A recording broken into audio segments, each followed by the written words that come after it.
ప్రస్తుతం ఆంధ్రప్రదేశ్లో పాలకులు ఏ వేదిక మీద అయినా కూడా జగన్మోహన్ రెడ్డి గారిని ద్వేషించడం, జగన్మోహన్ రెడ్డి గారిని దూషించడం అనే లైన్ లేకుండా ఏ సమావేశాన్ని ముగించడం లేదు.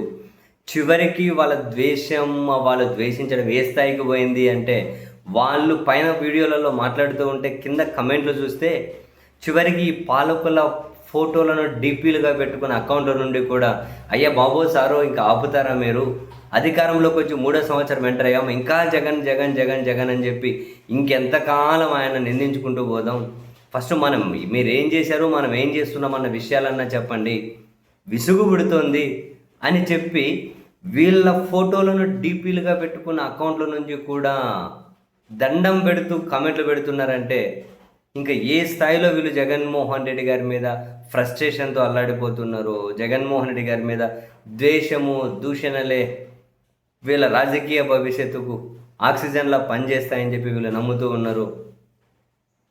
ఈ జస్ట్ ఇమాజిన్, అసలు జగన్ గారి మీద ద్వేషం వీళ్ళకు తగ్గే దారే లేదా, తగ్గితే వీళ్ళకు రాజకీయ భవిష్యత్తే లేదా అనే చర్చ కూడా స్టార్ట్ అయిపోయింది. మంచి చెడు కాదు, జగన్ మీద ఎంతమందిని ద్వేషం పెంచుకునేలా మనం చేస్తూ ఉన్నాం,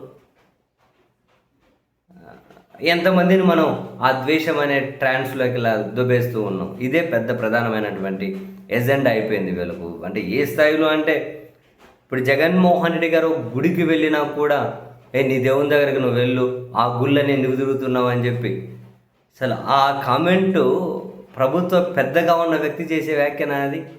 నీ దేవుని దగ్గరికి నువ్వు వెళ్ళు, అన్ని గుళ్ళని ఎందుకు తిరుగుతున్నావు, నీ దేవుడేంది నా దేవుడేంది, ఎవరి దేవుణ్ణి వాళ్ళు, ఎవరి మతాన్ని వాళ్ళు, ఎవరి కులాన్ని వాళ్ళు ప్రేమించడంలో ఈ దేశం గొప్పతనం లేదు. ఎవరి జీవన విధానాన్ని, ఎవరి దేవుణ్ణి, ఎవరి మతాన్ని, ఎవరి కులాన్ని వాళ్ళు ఫాలో అవుతూనే ఎదుటి కులాన్ని, ఎదుటి మతాన్ని, ఎదుటి దేవుణ్ణి కూడా అదే స్థాయిలో నిష్ఠగా ప్రేమించడంలోనే, నిష్ఠగా అదే స్థాయిలో గౌరవించడంలోనే, నమ్మడంలోనే ఈ దేశం గొప్పతనం ఉంది. మన దేశ నాగరికతలోనే అది ఉంది. మన దేశం ఇప్పుడు చంద్రబాబు నాయుడు గారు మసీదుకి వెళ్ళో టోపీ పెట్టో, లేకుంటే చర్చికి వెళ్ళో కోట్లాగా వేసుకోను, ఇవన్నీ ఎందుకు చేస్తారు అని అంటే, అదిగో దీన్ని నేను గౌరవిస్తున్నాను అని చెప్పడం కోసం, అది కూడా నిష్ఠగా గౌరవిస్తున్నాను అని చెప్పడం కోసం. ఇప్పుడు ఎవరైనా సరే తనను తాను ప్రేమించుకుంటూనే పక్క మనిషిని కూడా ప్రేమించాలి అన్నది మన సంస్కృతి, అదే మన దేశం గొప్పతనం. అది దాని ఉద్దేశం, నా మతాన్ని ప్రేమిస్తూనే నీ మతాన్ని ప్రేమిస్తా, నా కులాన్ని ప్రేమిస్తూనే నీ కులాన్ని ప్రేమిస్తా, నా మతాన్ని ప్రేమిస్తూనే నీ మతాన్ని కూడా ప్రేమిస్తా, గౌరవిస్తాను. అదే కదా గొప్పతనం. నేను ఏది నమ్మకపోయినా పర్లేదు, నీ నమ్మకాన్ని నేను ప్రేమిస్తాను. నేను ఏది నమ్మను, కానీ నీ నమ్మకాన్ని నేను ప్రేమిస్తాను, నీ నమ్మకాన్ని నేను గౌరవిస్తాను. అది కదా ఈ దేశంలో ఉన్నటువంటి గొప్పతనం. ఈ సంస్కృతి అదే, చరిత్ర అదే. మరి నీ దేవుని దగ్గరకు ఎందుకు పోతావు అంటే, ఈ ఫ్రస్ట్రేషన్ స్థాయిలు చూడండి అంటూ ఉన్నాం.